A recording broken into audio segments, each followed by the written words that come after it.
everyone. I'm Amrita Vadali, working with the Foundation for Democratic Reforms, and today I'm here with JP sir. Hello, sir. Hello, Amrita. So since we are discussing coalition governments today, my first question is this. Over the past 10 years of government, the government has seen a stable majority. However, now that there's a coalition government, what changes can we expect? Amrita, we can only go by the past as a guide, just to give an idea of what's likely to happen. Pre-1989 perhaps is not very helpful to us because Janata was a sort of a coalition, but seemed to be a single party, but functioned as if it were different parties. Post-89, I think, offers us a reasonable guide. There are three models if you see coalition models. The first is the National Front model, 89 to 91. Then 96 to 98 until Vajpayee government came to office, Mr. Devagowda as Prime Minister and Mr. Indra Kumar Gujarat as Prime Minister. That is one kind of a model. Probably somewhat similar to that is the Manmohan Singh government for 10 years. Not quite the same because one big party was acting as an anchor, but in terms of behavior, somewhat similar to that. The second is Vajpayee government, a minority government, a coalition government, but of a slightly different character. The third is Modi coalition, now likely to be. The United Front and Congress-led coalition, in Manmohan Singh's time, the Prime Minister was not recognized as an unquestioned leader. On occasion, he was not even recognized as the first among equals. And the cabinet's collective responsibility on occasion got eroded. So each party was bargaining very hard, not only for the individuals to be nominated as ministers, appointed as ministers, but also for the portfolios. They are deciding what portfolio who will get. And once they got a portfolio, they were behaving as if they were different governments. The basis of Westminster model is the collective responsibility of the cabinet. You may have any number of differences in policy, but collectively, you present the same front to the people of the country. The cabinet is collectively responsible. And that's what we borrowed from Britain. And that collective responsibility was shaken during these periods. There was a time during Dr. Manmohan Singh's government, he was clearly uncomfortable dealing with ministers from other political parties, though in the same government. So that is one approach. The second is Vajpayee government. A coalition government, the party that brought everybody together was not strong enough in terms of legislative numbers, but there's a very strong, highly respected and credible personality as the head of the government. Therefore, there is collective responsibility. There is a clear Prime Minister as the first among equals and perhaps even the leader. But coalition partners were given enough free play. But whenever it was necessary in the national interest, the Prime Minister could command respect and take charge, and his word was final. Modi coalition, as of now, is too early. A, he is on a stronger wicket because he is much closer to the majority number. B, in the past 10 years in the public imagination, he was a much stronger leader in terms of having his own vision and carrying it through.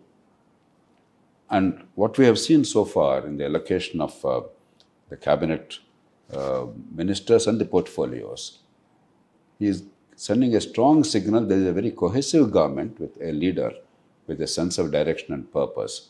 While there will be some amount of bargaining, there will be some amount of give and take, it will still be largely business as usual in terms of economic trajectory of India is concerned.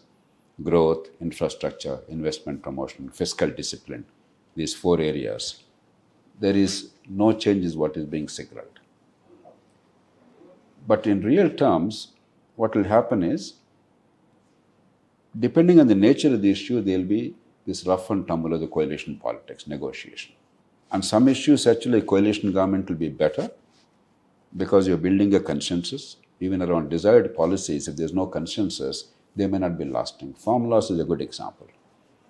The farm laws engineered by Narendra Modi government earlier, at the height of COVID pandemic, were extremely good laws for the farmers. There's nothing exceptionable in that.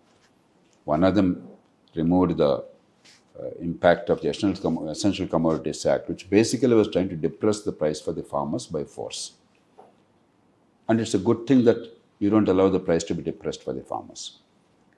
The second removes the monopoly of the market yards. Farmers can sell anywhere. Again, if you have a non-monopoly situation, more competitive situation among markets, the farmer is better off. The third is to ensure a price stability, a guaranteed price in advance so that there is no distress for the farmers when the prices collapse, when there's price volatility. Again, you have predictability in pricing, therefore good for the farmers. Despite that, there was fierce resistance because a single party majority government did not really take the trouble to build a consensus, educate the people, and bring all parties together in the parliament. In a coalition government, necessarily there will be greater debate and discussion and consensus. So to that extent, it's a good thing. But the danger in a coalition government is twofold. One, certain states which have significant clout in the parliament as a part of the government, but from a different party, they may make unrealistic demands about the fiscal devolution. Our devolution is based on a formula. We are a very robust democracy. Our federalism is a competitive federalism. While it's cooperative, it's also competitive. States are competing for investment. States are showcasing their best products and their best practices, and they're trying to grow faster. That's why there's a lot of regional variation in the growth patterns. It also varies from government to government in the states. In such a situation, the union government doesn't have much of a leeway in favoring a particular state. A bit of adjustment is possible and necessary, but there can't be an extreme divergence between what is possible and what is now delivered. Because we have a rule-based system of finance commission devolution, then centrally sponsored schemes based on a certain formula, and some other grants or loans given, for instance, the capital investment loan given. It is a soft loan, basically interest-free loan, therefore practically a grant. So there's not much of a room for discretion. Each state has to compete and then do the best it can. But there'll be some pressure. And the third is overall, this government in the last 10 years exhibited significant fiscal discipline, significant thrift, and a consciousness that you must not go on incurring huge debts, particularly for the current expenditure. Now, after the last verdict in some states where BJP got fewer votes and fewer seats than before, there will be a temptation on the part of the ruling party as well as the partners in the coalition to go for more populist policies. And that's going to be a dangerous track. If you are giving up on fiscal responsibility, it's going to be dangerous. But if instead the parties come together and look at sustained growth, but also inclusive growth, not short-term welfare, individual welfare, but sustained inclusive growth, that means quality education, not merely education, outcomes, skills, quality healthcare to enhance productivity, urbanization spreading towards the periphery so that small towns grow and there is urban-rural continuum so that there is inclusion. The people from rural areas feel included in the economic growth project because economic growth and urbanization are more or less synonymous. So that is the direction in which we should go. Instead, if we go in the populist direction, short-term welfare measures, individual welfare measures, the cost of the long-term good, I think we are in for a very turbulent time because of the fiscal compulsions and the damage done to the fiscal discipline, and because of the volatility, because people have time and again shown they're very impatient. No matter which party you vote for in which state, if you give it too many individual short-term welfare measures, only one time you get in the vote, next time again people are upset. Karnataka is a good example. Only 1 year ago, Congress came to power with the promise of all kinds of short-term individual welfare and all kinds of guarantees, but already they lost 18, 20, 20 of the 28 seats. Similarly, Telangana, only 5 months later after they came to power, on the strength of all kinds of promises for short-term individual welfare, now they lost half the seats. So, in any case, welfare is not sustainable on a standalone basis. Some welfare is required, But welfare and growth, which is inclusive, that's the moral. If the coalition government under Narendra Modi as the leader gets that message, welfare, growth, and inclusive growth, all three elements must come together, then I think the coalition will have no problems. They will serve the country well. They would probably earn the gratitude of the people. But if they yield to the short-term political compulsions, then I think we are in for a troubled time. So, as you had mentioned, there are periods where government was characterized by a majority and then coalition and then a majority again. So, I see it as three broad eras. One was the stable era from 1952 to 89, followed by a lot of coalition governments up till 2014, after which there was a stable majority again, right? So, how exactly would you view the political and economic scenarios in these three eras? The verdict is mixed. There is no clear answer. Do single party governments perform better? That question. In fact, the evidence so far is that it may be skewed evidence because Congress has been the dominant party for a long time and Congress was dedicated to license permit quota Raj until 1991. Therefore, it's very difficult to make a judgment based on the pre-1991 era because at the time the broad consensus in the country was not to encourage economic freedom and competition and choice, but to restrict the competition and choice by creating monopolies, state monopolies or private monopolies through license permit quota Raj. But post 1991, if you look at what is happening, you can see that coalition governments by and large so far have stuck to economic growth path.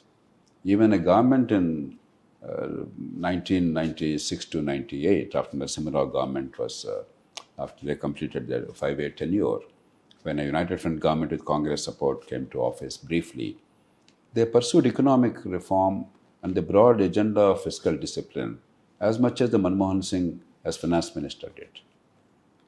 And what is surprising about that government is the communists were formally part of the government.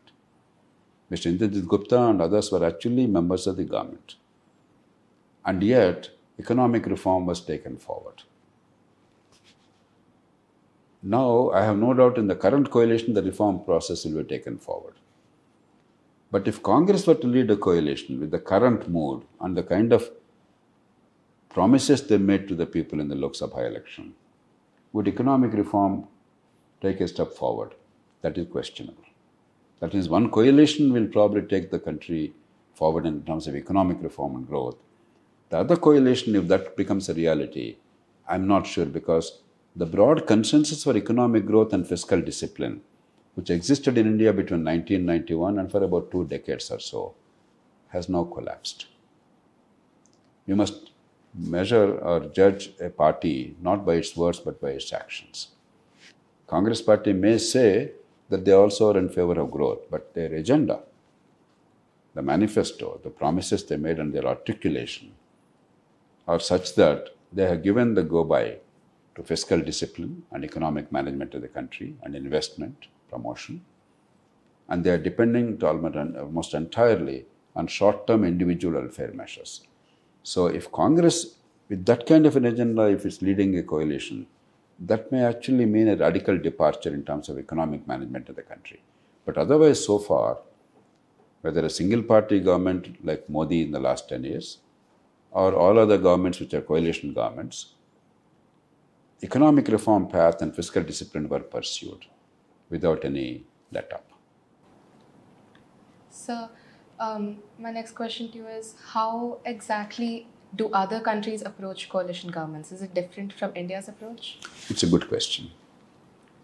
Britain, for instance, is a bit like us.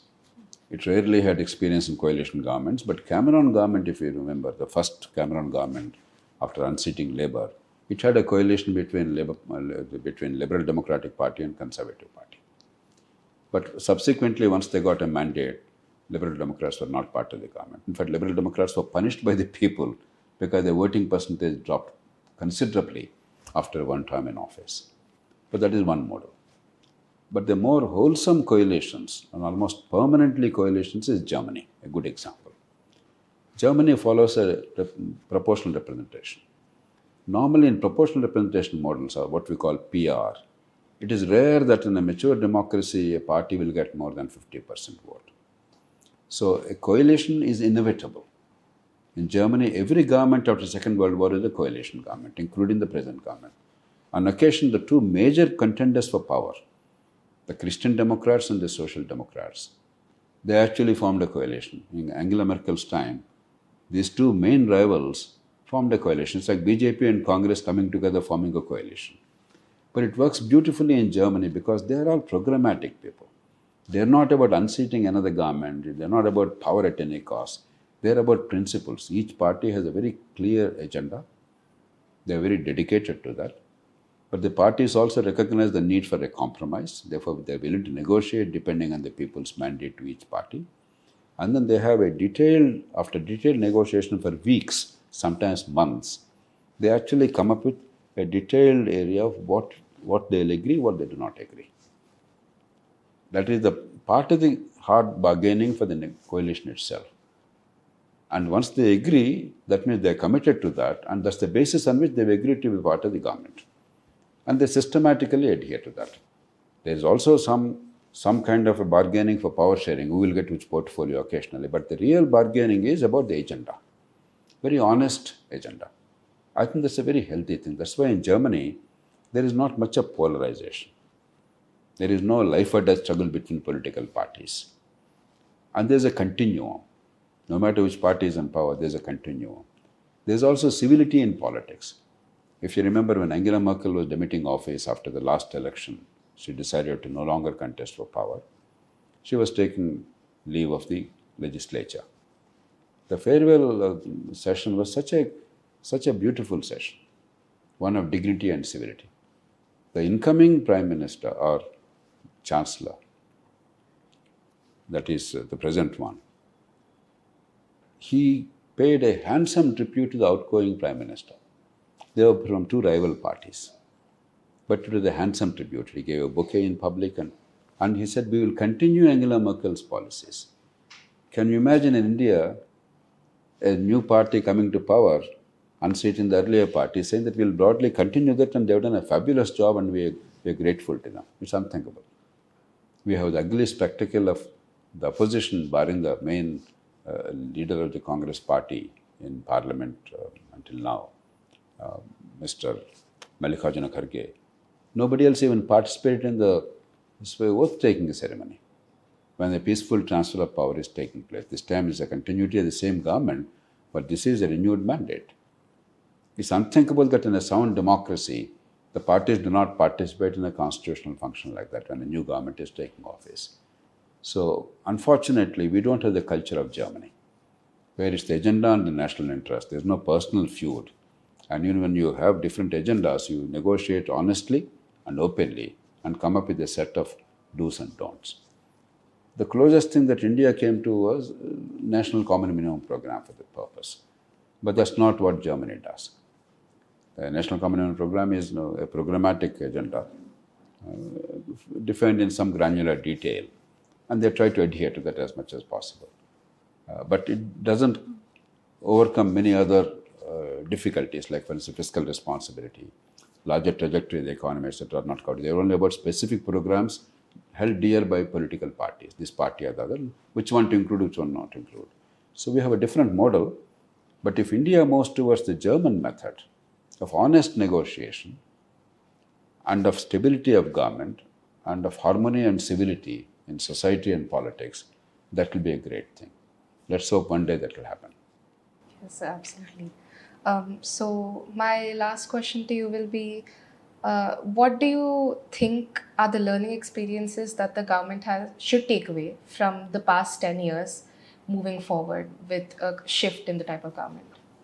In terms of infrastructure, accent on economic growth, removing hurdles to prosperity, and encouraging investment and fiscal discipline, I think the government is bang on target. You may disagree with one odd policy or another, but broadly, I think they're in the right direction. But where the course correction is required is, in a modern economy and with modern technology, While economic growth benefits everybody, rising tide lifts all boats. Therefore, everybody benefits in some form or the other. But the people with skills, investment capability, and urban living, they benefit disproportionately. The people who live in a big city with high level of skills and education, real educational skills, and some capital and some networking, you benefit disproportionately. Whereas the poor, rural, somewhat unskilled people, they get much less benefits. They also benefit from growth, but the benefits they perceive are much smaller. Therefore, eventually there's going to be a clash of interests. And that's what happened in this election. Remember, India has 63 to 65% rural people. There is no large economy in the world which has 60+% rural population. It's a unique number. India has 43 to 45% people dependent on agriculture. Generally, modernization, economic growth means agriculture share comes down. Third is, more than 85% of the workers in India are in the unorganized sector, eking out a precarious livelihood. Again, no other large economy has this number. These three numbers define India. 63% in rural areas, 45% or so dependent on agriculture even today, and over 85% are in the unorganized sector with low wages and low skills. That is the context in which we must see growth. Growth benefits everybody, but these sections, and they constitute a majority, because of very weak education and skill development program in India, because of substandard healthcare, because of skewed urbanization where only a few big cities are growing, you don't have enough opportunities across the country close to the rural population. Because of all these reasons, the poor do not feel that they are really part of the growth process. They are not included. So the mandate today must be interpreted as supporting growth, otherwise Mr. Modi's government would have been defeated. It was not defeated, but it lost some of its support because people are crying out in despair. People are impatient. They want economic growth, they want infrastructure, but they also want personal life to be better in terms of economic management. Their income should grow, they must have greater sense of security. And the central issue, which we have not addressed yet, we should address now, is inclusiveness by quality education, not merely education. We're talking about education, we're spending a lot of money, but real education with skills, that's what gives you opportunities in a modern society. Quality healthcare to enhance your productivity. In situ urbanization, so that growth of small towns close to rural areas, so that there is a continuum and you have the social support system, and with low level of skills you can get a decent urban job and income. And some measure of rule of law. Not everything, but at least dispute resolution, property rights, contract enforcement. You must have some measure of rule of law. We have very weak rule of law right now. And once these things are done, I think there will be more and more people included in the economic growth process. They'll be content with that. Therefore, there will be an enduring support for economic growth. Right now, the support for economic growth in the country is there, but it is somewhat thin.